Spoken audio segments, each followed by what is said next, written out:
नमस्कार. भारताच्या शिक्षण व्यवस्थेचा इतिहास एका बाजूला आणि 3 मे 2026 रोजी झालेली नीट परीक्षा एका बाजूला. कारण या परीक्षेने देशाच्या परीक्षा यंत्रणेचे धेंडवडे काढले आहेत.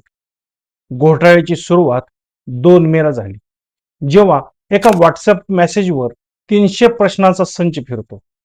परीक्षा झाल्यावर समोर येतं की मूळ प्रश्नपत्रिकेतील तब्बल 135 प्रश्न या लीक झालेल्या फाईलमध्ये जसेच्या तसे उपस्थित होते. हा फक्त एका केंद्रावरील घोळ नाही, तर हे एक आंतरराज्यीय नेटवर्क आहे. आजच्या व्हिडिओमध्ये आपण पुरावे आणि अधिकृत रिपोर्टच्या आधारे हे सगळं डिकोड करणार आहोत.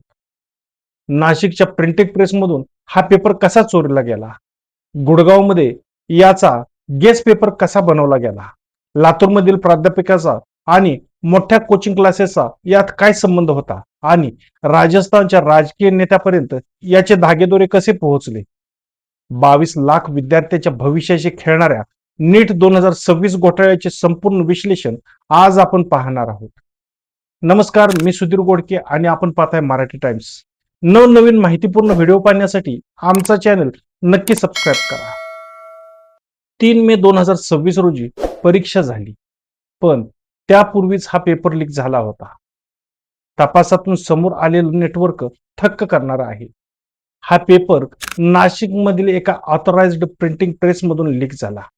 पकडले जाऊ नये म्हणून संशयितांनी मोबाईल ऐवजी हाय डेफिनिशन पोर्टेबल स्कॅनर वापरला आणि नाशिक बाहेर एक शॅडो सर्व्हर तयार केला, जेणेकरून डिजिटल ट्रॅकिंग होणार नाही.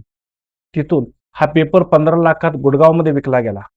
गुडगावमध्ये मूळ पेपरमधील 135 प्रश्न आणि काही बाहेरील प्रश्न मिसळून 410 प्रश्नांचा एक बनावट गेस पेपर तयार करण्यात आला, जेणेकरून कोणालाही संशय येऊ नये. हा पेपर 26 एप्रिलला राजस्थानच्या जमवा रामगड येथील बांगीलाल आणि दिनेश बेवाल या 2 भावांना 30 लाख रुपयांना विकला गेला. तिथून हा पेपर सिकरच्या राकेश कुमार नावाच्या एजंटकडे गेला. त्याने तो गेस पेपरच्या नावाखाली लाखो रुपयांना तब्बल 700 विद्यार्थ्यांना डिजिटल माध्यमातून म्हणजे टेलिग्राम आणि व्हॉट्सअपच्या माध्यमातून विकला. एका विद्यार्थ्याकडून 10 ते 25 लाख रुपये घेतल्याचा आरोप आहे. या घोटाळ्याचा भाग फक्त राजस्थानपुरता मर्यादित नव्हता, तर थेट महाराष्ट्रातील लातूर आणि पुण्यात येऊन पोहोचला. लातूरमधील निवृत्त रसायनशास्त्र प्राध्यापक PV कुलकर्णी आणि प्रसिद्ध कोचिंग संचालक शिवराज मोठेगावकर यांच्या चौकशीतून अनेक धक्कादायक बाबी समोर आल्याचा दावा तपास यंत्रणा करत आहेत. मात्र अधिकृत तपास अद्याप सुरू असून अंतिम निष्कर्ष CBI कडून जाहीर व्हायचे आहेत.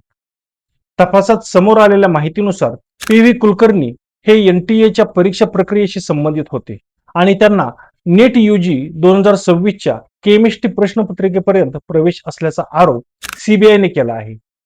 CBIच्या म्हणण्यानुसार एप्रिलच्या शेवटच्या आठवड्यात पुण्यात काही विद्यार्थ्यांसाठी विशेष मार्गदर्शन वर्ग घेण्यात आले. या वर्गामध्ये कुलकर्णी याने प्रश्न, पर्याय आणि योग्य उत्तरे विद्यार्थ्यांना सांगितल्याचा आरोप आहे. विशेष म्हणजे विद्यार्थ्यांनी वहीत लिहून घेतलेले प्रश्न प्रत्यक्ष नीट परीक्षेत अगदी तंतोतंत जुळत असल्याचा दावा तपास यंत्रणांनी केला आहे.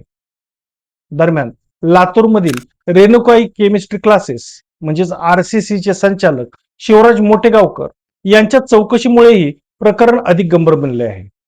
एका पालकाने तक्रार दिली की RCC पॅटर्न मॉक टेस्ट मध्ये विचारलेले तब्बल 42 केमिस्ट्रीचे प्रश्न प्रत्यक्ष नीट परीक्षेत जसेच्या तसे आले. यानंतर CBI आणि लातूर पोलिसांनी मोठेगावकर यांच्या निवासस्थानी चौकशी केली असून CCTV फुटेज, विद्यार्थ्यांची माहिती आणि क्लासेसचे दस्तऐवज जप्त केले आहेत. CBI सध्या मुख्यत्वे खालील 4 मुद्द्यांची पडताळणी करत आहे. 1. मॉक टेस्ट मधील प्रश्न आणि प्रत्यक्ष नीट प्रश्नपत्रिका यातील साम्य केवळ एक योगायोग होता की काही वेगळे. 2. प्रश्नपत्रिका आधीच काही कोचिंग नेटवर्क पर्यंत पोहोचली होती का? 3.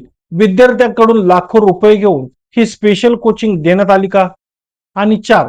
महाराष्ट्र, राजस्थान, नाशिक, पुणे आणि हरियाणा यांच्यात पेपरफुटीचे एक मोठे जाळे कार्यरत होते का? CBI ने आतापर्यंत पुणे, नाशिक, जयपूर, गुरुग्राम आणि अहिल्यानगर येथून अनेक आरोपींना ताब्यात घेतले असून इलेक्ट्रॉनिक उपकरणे, मोबाईल आणि कागदपत्रे जप्त केली आहेत. सध्या याचा फॉरेन्सिक तपास सुरू आहे. जेव्हा केरळच्या त्या विद्यार्थ्याच्या वडिलांनी राजस्थानच्या सीकर पोलिसात तक्रार करण्याचा प्रयत्न केला, तेव्हा पोलिसांनी त्यांना अफवा पसरवू नका म्हणून हाकलून दिले. शेवटी सेंट्रल इंटेलिजन्स आणि एसओजी च्या तपासानंतर सत्य समोर आले. पण या घोटाळ्यामागे कोणाचा हात आहे? मुख्य आरोपीपैकी एक दिनेश बेवाल हा एका मोठ्या राजकीय पक्षाच्या युवा आघाडीचा भाजयुमो पदाधिकारी निघाला. त्याचे राजस्थानचे शिक्षण मंत्री मदन दिलावर यांच्या सोबतचे फोटो सोशल मीडियावर व्हायरल झाले आहेत. इंडिया टुडेच्या रिपोर्टनुसार या बेवाल ब्रदर्सना महिनाभरापूर्वी माहित होते की नीटचा पेपर लीक होणार आहे. सर्वात मोठा संशयास्पद योगायोग म्हणजे गेल्या वर्षी याच आरोपींच्या कुटुंबातील 4 मुलांनी नीट परीक्षा चांगल्या मार्कांनी क्लिअर केली होती. मग हा घोटाळा गेल्या वर्षी सुरू होता का? सुरुवातीला नेहमीप्रमाणे सरकार आणि एनटीए कडून मोठा गैरप्रकार झालेला नाही अशी भूमिका घेत सारवासारव करण्याचा प्रयत्न झाला. एनटीएचे महासंचालक अभिषेक सिंह म्हणाले की फक्त एक पीडीएफ फिरत होती, पेपर लीक झालेला नाही. 180 पैकी 135 प्रश्न मॅच होत असतानाही एनटीए क्लीन चिट देत होती. म्हणूनच विद्यार्थ्यांनी एनटीएचा उल्लेख नॅशनल टॅम्परिंग एजन्सी असा करायला सुरुवात केली. अखेर वाढता दबाव पाहून केंद्रीय शिक्षण मंत्री धर्मेंद्र प्रधान यांनी चेन ऑफ कमांड बेंच म्हणजेच सुरक्षा व्यवस्थेचे उल्लंघन झाल्याचे मान्य केले. 3 मे रोजी परीक्षा झाली, 7 मे रोजी पहिली तक्रार आली आणि अखेर 12 मे रोजी परीक्षा अधिकृतपणे रद्द करण्यात आली. पण विद्यार्थ्यांचा प्रश्न हाच आहे की जर तक्रारी आधीपासून येत होत्या तर तातडीने कारवाई का झाली नाही? सुरक्षा आधीच मजबूत का केली नव्हती? परीक्षा रद्द झाली, पुनर्परीक्षा म्हणजेच री एक्झाम जाहीर झाली. सरकारने सांगितले की अतिरिक्त फी घेतली जाणार नाही. पण विद्यार्थ्यांच्या वेळेचं, त्यांच्या मानसिक त्रासाचं काय? अनेक विद्यार्थ्यांनी 2-2 वर्ष ड्रॉप घेऊन घरापासून दूर राहून दिवसाला 12-14 तास अभ्यास केला होता. पालकांनी आपल्या रक्ताचं पाणी करून कर्ज काढून लाखो रुपये कोचिंग फी, राहण्याचा खर्च, टेस्ट सिरीज आणि पुस्तकावर खर्च केले होते. पेपर फुटीच्या एका बातमीने या 22 लाख प्रामाणिक विद्यार्थ्यांच्या मेहनतीवर पाणी फिरले.